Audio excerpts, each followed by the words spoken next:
Modelling in biology, mathematical modelling in বায়োলজির epidemic model বা মহামারী মডেলের আজকে আমরা এসআই এর মডেলটা আমরা শিখব ইনশাআল্লাহ। সুবহানাকা লা ইলমা লানা ইল্লা মা আল্লামতানা ইন্নাকা আনতাল আলিমুল হাকিম। এখানে সবকিছু ইজি, শুধুমাত্র একটা জিনিস নতুন করে বলবো। তাহলে এস দ্বারা the SIR model with functions S is equal to S of t, তারপর I is equal to I of t, তারপর R is equal to R of t। এখানে number of people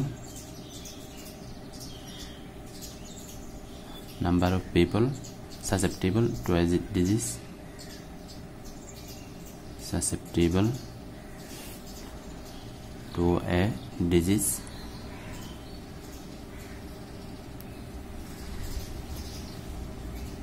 একটি রোগে সংক্রমণযোগ্য ব্যক্তির সংখ্যা, মানুষের সংখ্যা। তারপর এটা হচ্ছে number of people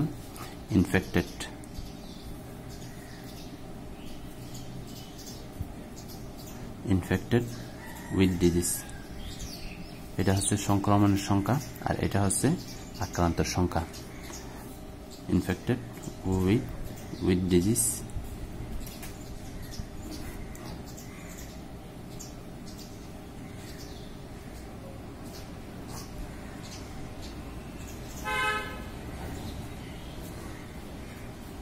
Number of people recovered from disease at time t, অর্থাৎ t সময়ে যে সমস্ত লোকগুলা রিকভার্ড হয়েছে অর্থাৎ রোগ থেকে আরোগ্য পেয়েছে তাদের সংখ্যা।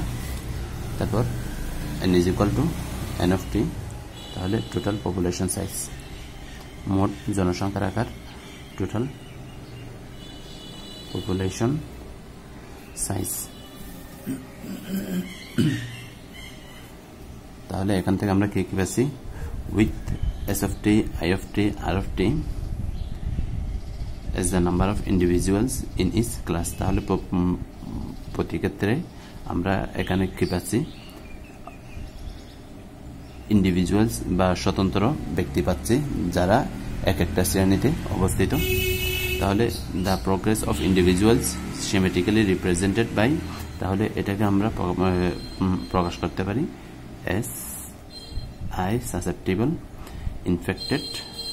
ইনফেক্টেড রিকভার্ড, এই আকারে প্রকাশ করতে পারি। তাহলে এই মডেলটাকে বলা হচ্ছে এসআইআর মডেল। এসআইআর মডেলের জন্য আমরা এখানে তিনটা অনুমান কল্পনা ধরতে পারি। সেই তিনটা অনুমান আমি বই থেকে বলে দিই। The gain in the infective class is at a rate proportional to the number of infectives and susceptible, that is RSI, where R is greater than 0 is a constant parameter। অর্থাৎ সংক্রমণ শ্রেণীতে অর্জন হবে সংক্রমণ ও আক্রান্ত হতে পারে এমন সংখ্যার সমানুপাতিক। 2 number, the rate of removal infectives to the removed class is proportional to the number of infectives, that is AI, where A is greater than 0 is a constant। সংক্রমণ শ্রেণী হতে অপসারিত সংক্রমণের হার হবে সংক্রমণের সংখ্যার সমানুপাতিক। তারপর the incubation period is short enough to be negligible। Dimba পরিস্ফুটনের সময় হবে, ডিম্ব পরিস্ফুটনের সময় খুবই ক্ষুদ্র বলে অগ্রাহ্য করা হয়। তাহলে এই তিনটা অনুমানের উপর ভিত্তি করে আমরা যেটা পাই, কল্পনা অনুসারে আমরা পাই susceptible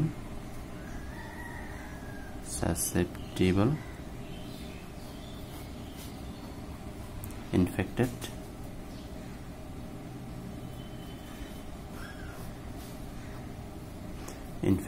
susceptible, infected, recovered।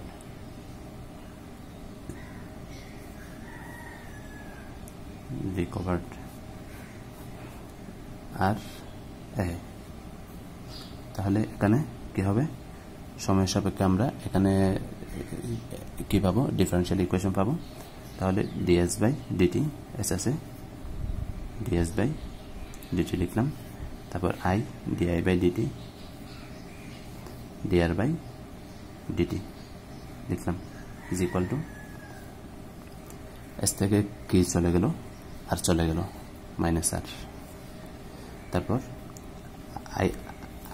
i এর মধ্যে কোনটা কোনটা আসলো i এর মধ্যে আর আসলো i থেকে চলে গেল কি a মাইনাস a আরো আছে পরে লিখবো তারপর রিকভার্ড তাহলে রিকভার আসছে কোনটা a আসছে তাহলে a তাহলে আবার এখান থেকে আমরা যদি দেখি s থেকে গেল কোথায় s থেকে a তে তাহলে si তারপর i এ di বাই dt i এ কোনটা আসলো i আসলো s থেকে i আসলো তাহলে আর si s থেকে i আর si মাইনাস i থেকে চলে গেল কোনটা i টা চলে গেল i টা আর এ চলে গেল তারপর আর এর মধ্যে কোনটা আসলো i আসলো তাহলে শেষ তাহলে এই মডেলটাকে বলা হচ্ছে তাহলে এটা হচ্ছে differential equation of SIR model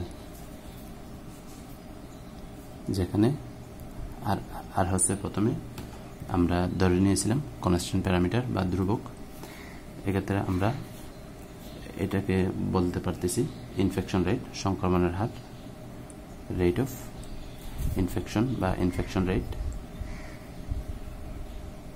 সংক্রমণের হার তারপর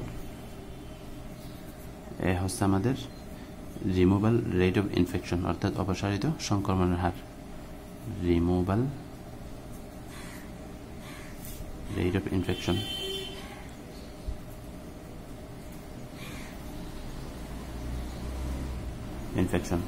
অপসারিত সংক্রমণের হার তাহলে এটা এভাবে শিখবেন বাকি যে তিনটা কল্পনা সেটা বই থেকে বাংলায় হলে বাংলা লিখবেন ইংরেজি হলে ইংরেজিতে লিখবেন